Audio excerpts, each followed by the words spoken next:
Duchess Sophie didn't flinch. When she finally spoke out in late 2025, her words dismantled the long-held story of Meghan Markle's amicable royal departure. What had once been portrayed as a mutual stepping away from tradition was reframed as something far more calculated and controversial. Sophie pointed directly to Meghan's flirtation with Prince William, describing it as behavior that crossed lines no one inside the palace could ignore. Behind closed doors, she claimed, it was William himself who felt increasingly uncomfortable, raising concerns that were ultimately impossible to overlook. If you love getting the real story behind the palace walls, don't forget to subscribe to the channel and tap the notification bell so you never miss an update. This wasn't just awkwardness. According to Sophie, it was a direct threat to the cohesion of the real shift came not in what Sophie accused Meghan of, but in how unapologetically she defended the institution. For years, the royal family has endured critiques about its secrecy and resistance to modern change. But Sophie's interview flipped that script. She painted royal protocol not as rigidity but as defense, a necessary barrier to protect against personal ambitions that could shatter its foundations. Meghan's actions, however interpreted, became the flashpoint in a larger debate about hierarchy, loyalty, and the monarchy's role in the 21st century. And with Sophie's voice now part of the public record, the Sussex narrative may never look the same again. So, turns out the biggest royal bombshell of 2025 wasn't from Harry or Meghan. It was from Duchess Sophie. And no, this wasn't some cryptic, passive-aggressive gesture hidden behind palace walls. This was a direct hit. In a sit-down interview that's already being called one of the most revealing royal moments of the decade, Sophie didn't just spill the tea. She turned over the entire, and at the center of it, Meghan Markle, Prince William, and an alleged flirtation that, according to Sophie, didn't just cause tension. It ended Meghan's time in the royal family. Let's get right into it. For years, we were told the Sussexes stepped back from royal duties, that they left to find peace, that it was mutual, maybe even inevitable. But Sophie is now painting a very different picture, one where Meghan wasn't just escaping the spotlight. She was being shown the door for behavior the royals couldn't ignore. If you love getting the real story behind the palace walls, don't forget to subscribe to the channel and tap the notification bell so you never miss an update. And the biggest issue? What Sophie suggests was an inappropriate level of flirtation between Meghan and Prince William. According to Sophie, Meghan's dynamic with William went far beyond what could be brushed off as friendliness. She described it as crossing boundaries, multiple times. And not just in passing. Enough to fracture trust. Enough to create serious unease behind the scenes. Enough to trigger a private intervention where the priority wasn't Meghan's personal freedom, but the stability of the monarchy itself. Because let's be clear, this wasn't about a side-eye across a garden party. Sophie framed it as a pattern of behavior that made waves through the royal household. And it was not well received. From the outside, Meghan and William always looked polite. Distant. Maybe formal, but Sophie says William himself raised concerns early on. And while the palace never addressed it publicly, the behind-the-scenes reality, it was messy. According to Sophie, William felt uncomfortable with Meghan's tone, her approach, and what she interpreted as charm. For him, it crossed a line. And once that line was crossed, there was no going back. Now here's where it all comes together. Sophie claims Meghan wasn't gently persuaded to take a break from royal life. She was encouraged to leave. As in, the palace believed it was better to quietly remove her from the environment rather than let the damage escalate. Not out of cruelty, not because of race, but because of what they viewed as a threat to the harmony within the monarchy. Suddenly that whole step back in 2020 looks a little less mutual. And that idea, that Meghan's departure was a protective measure, not a personal choice, is what makes this interview hit so hard. It reframes everything. From the Oprah tell-all to the Netflix docuseries, the Sussex narrative has always leaned heavily into personal conflict, mental health, media harassment, and racism. And while Sophie didn't deny those elements exist, she made it clear that from inside the palace, the real reason for the split wasn't public perception, it was behavior. Specifically, behavior that created tension not just with William and Catherine, but also with palace staff and even Harry himself. Sophie went further. She talked about Meghan's ambition, her desire to influence the internal dynamics of the royal family, how she clashed with protocol and seemed to push against hierarchy, trying, at times, to reframe her role or even rival Catherine's status. And if you believe Sophie's version, it wasn't subtle. It was strategic. To the palace, Meghan's independence wasn't just refreshing. It was disruptive. And if you add that to William feeling cornered by what Sophie describes as overfamiliar behavior, the result is a full-on diplomatic crisis inside the family. By now, you might be wondering, what did Harry make of all this? Well, Sophie didn't mince words. According to her, Harry felt blindsided, not just by Meghan's behavior, but by the palace's decision to support a quiet removal rather than confrontation. In the wake of it all, Harry became disillusioned, torn between loyalty to his wife and his role as a royal. But when push came to shove, the institution made its choice. Stability over sentiment, order over emotion. And when Sophie described it, she did it with conviction. She wasn't vague. She wasn't throwing shade in code. She straight up said Meghan's actions forced the palace's, and people noticed. Since the interview aired, public opinion has shifted. Again, polls across the UK, the US, and Commonwealth countries showed a dip in favorability for Meghan and Harry, especially among those who'd once defended their departure as brave and necessary. For Meghan, the damage was immediate. Media coverage turned cold. Foundations and partnerships started to distance themselves. Discussions that used a focus on racism and trauma started focusing on accountability. And for many viewers, Sophie's calm but pointed tone came off as both revealing and defensive. She clearly sees herself as protecting the monarchy, defending tradition against behavior that she believes undermined the institution's integrity. Of course, not everyone's buying it. Critics were quick to label the interview as biased, outdated, and rooted in double standards. They argue that Sophie's remarks reflect long-standing issues within the monarchy, where race, class, and gender still determine who's accepted and who's punished. They pointed out that similar behaviors from other royals were brushed off, while Meghan's was scrutinized and weaponized. The interview, in that sense, didn't just reframe Meghan's exit. It reignited an entire culture war. One side praised Sophie's transparency. The other accused her of spinning history to preserve an institution in decline. But here's the thing, even those who disagree with Sophie's interpretation can't deny the impact. Her words gave the royal family a new PR weapon. A clean, internal explanation that doesn't rely on media narratives or outside forces. It puts the blame back on Meghan, not the press. It reframes her not as a victim of palace coldness, but as a catalyst for her own exile. And that changes everything. It also raises uncomfortable questions about what kind of behavior the royals do tolerate and what crosses a line. Sophie made it clear, royal protocol exists for a reason, not just for show, but as a mechanism of protection. Against chaos, against disruption, against ambition that doesn't play by the rules.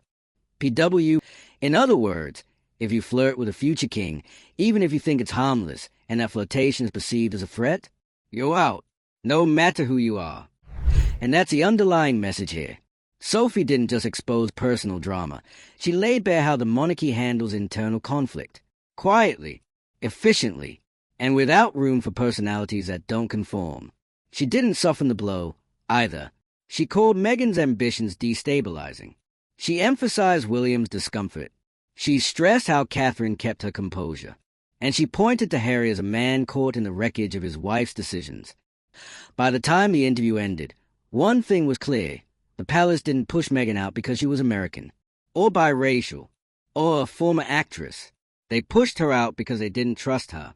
And now, with Sophie's words out in the open, the royal PR machine has a brand new chapter to write. One where Meghan's royal exit isn't a fairy tale gone wrong, but a necessary correction to preserve the crown. The response has been global. Headlines, op-eds, debates on breakfast TV and primetime specials. Supporters of Meghan calling foul, royalists clapping back. And caught in the middle, a public that's watched this saga for years now being asked to reconsider who they believe and why. Is this the truth? Or just a monarchy rewriting the past to justify a scandal that never fully made sense? That's where things get murky.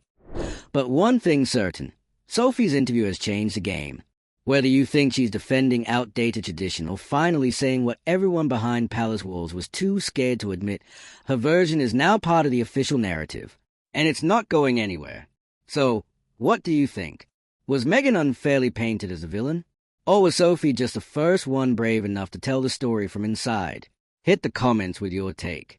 Subscribe for more breakdowns like this, and share this with anyone who still thinks Meghan chose to leave the royals on her own terms. Because if Sophie's right, she didn't. She was removed. And here's where things get even more layered. Because as much as Sophie's comments targeted Meghan, they also exposed the tightrope every royal walks behind the scenes. There's this unwritten rule, maybe even an unspoken code, that what happens within palace walls stays within palace walls. For decades, scandals were managed, not exposed. Affairs, fallouts, even full-blown family crises were handled quietly, buried beneath carefully worded press releases and polite smiles. But Sophie didn't play by that rule this time. She spoke directly, publicly, on the record. She knew exactly what she was doing, and that's part of why this hit like a seismic wave. This wasn't just one duchess talking about another. This was a senior royal, married to the Queen's youngest son, stepping out of the shadows to say, enough. Because for her, this wasn't just about Meghan. It was about the monarchy itself. According to Sophie, the issue wasn't who Meghan was. It was how she operated. She challenged the order of things. She questioned the rules. She wanted to reinvent a system that, like it or not, depends on tradition to survive. And that, to Sophie, was dangerous. Especially when it started to involve William. The second in line to the throne is not just another family member. He's the face of the future. The monarchy has been grooming him since birth. Every interaction he has, every word he speaks, every look he gives is scrutinized. So when Meghan, a newcomer, began engaging with him in ways that William felt were crossing a line, intentionally or not, it became a full-blown. Sophie says William flagged it early. He didn't make a scene. He didn't go public. But behind closed doors, he made it clear he wasn't comfortable. That alone would have set off alarms in any institution. But in this one, where image is everything, where the line between personal discomfort and constitutional disaster is razor-thin, it became a fire that couldn't be left to smolder. According to Sophie, Meghan was spoken to multiple times, told to tone it down, respect the space.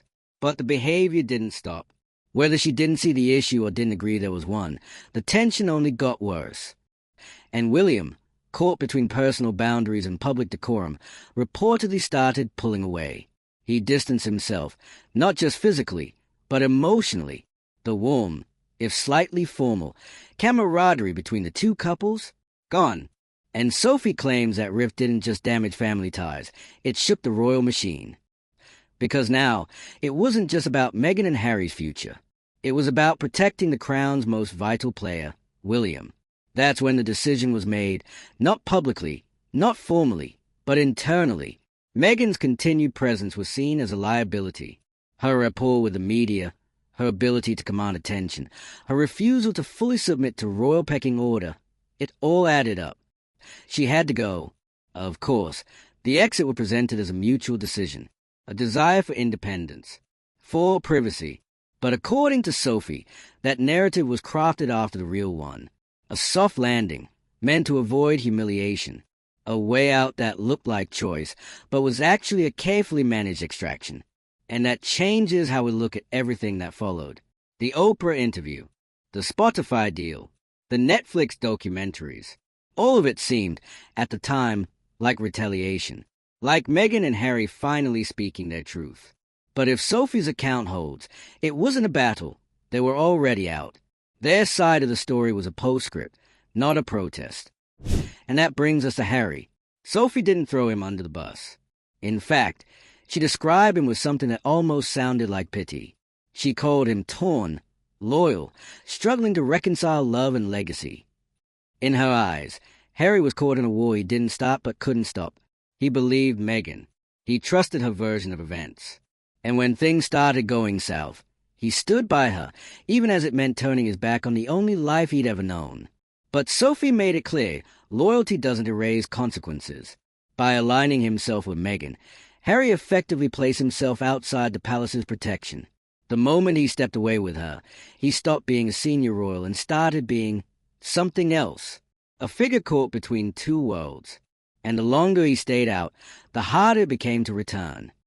Now, all of this might sound like ancient royal drama repackaged for modern audiences, but the ripple effect from Sophie's interview proves otherwise. Public opinion shifted fast. Polls in the UK showed a drop in support for Meghan, and, notably, a softening toward the institution. People who once doubted the palace's narrative started reconsidering. Maybe it wasn't racism. Maybe it wasn't just snobbery. Maybe it really was about behavior. In the US, it was more complicated. Meghan still has strong support in certain circles, but even there, cracks began to form.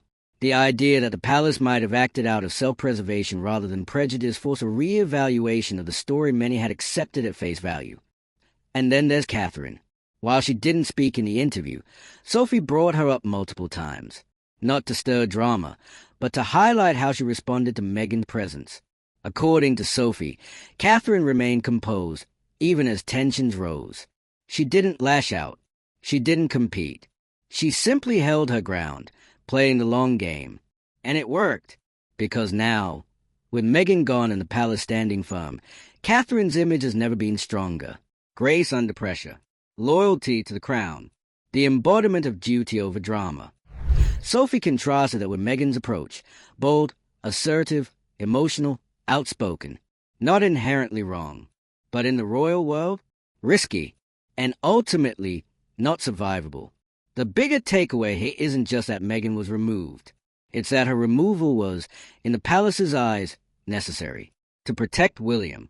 To protect Catherine. To protect the crown. Which brings us to the final layer, the monarchy itself. Sophie's interview wasn't just a defense of tradition. It was a declaration, a reminder that the royal family isn't just a family. It's a system, one that survived wars, abdications, divorces, even public ridicule. And if you want to be part of it, you don't get to rewrite the rules. You either adapt or you're out. Meghan, in Sophie's view, didn't adapt. She charmed. She challenged.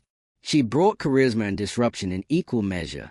But in a world built on structure and symbolism, that kind of unpredictability can't be sustained. And that's why, according to Sophie, the decision was made. Quietly. Permanently. Now, it's up to the public to decide who they believe.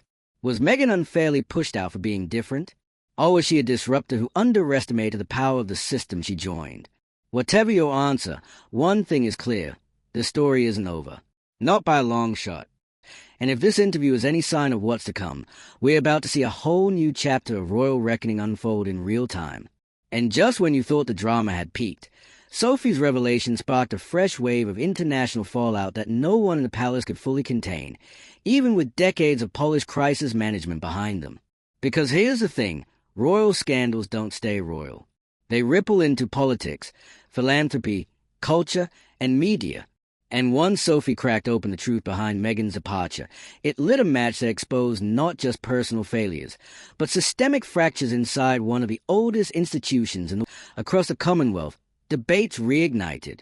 Was this the monarchy defending its integrity? Or was it an elite institution once again protecting its own by sidelining someone they never truly accepted? In Australia and Canada, Republican sentiment flared again. Citizens and politicians who'd once tolerated the monarchy as tradition now questioned its place more openly. They weren't just asking, what happened with Meghan? They were asking, why does this system still exist in the 21st century? Meanwhile, in the US, the reaction was messier. For some, Sophie's word was seen as overdue clarification, finally offering an insider perspective that made sense of the Sussexes' dramatic exit. For others, it was a vindictive swipe, thinly veiled in royal PR polish, aiming to protect a monarchy already riddled with privilege, secrecy, and double standards. But wherever you landed, the message from Sophie was loud. This wasn't a misunderstanding. It was a consequence.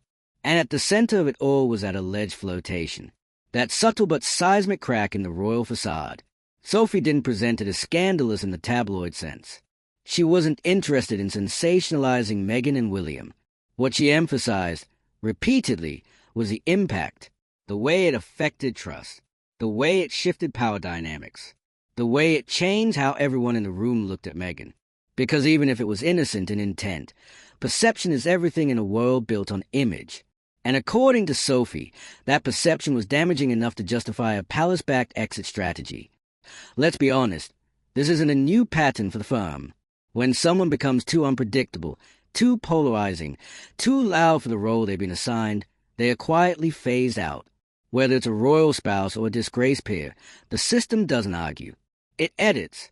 And Meghan, despite all the talk of modernizing the monarchy, was never going to be allowed to rewrite that rulebook, especially not while challenging the heir. And yet, Sophie's interview isn't just about the past.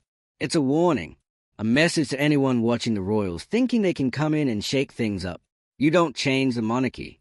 The monarchy changes you, or it removes you. The palace might smile for the cameras, but behind closed doors, it operates like a fortress.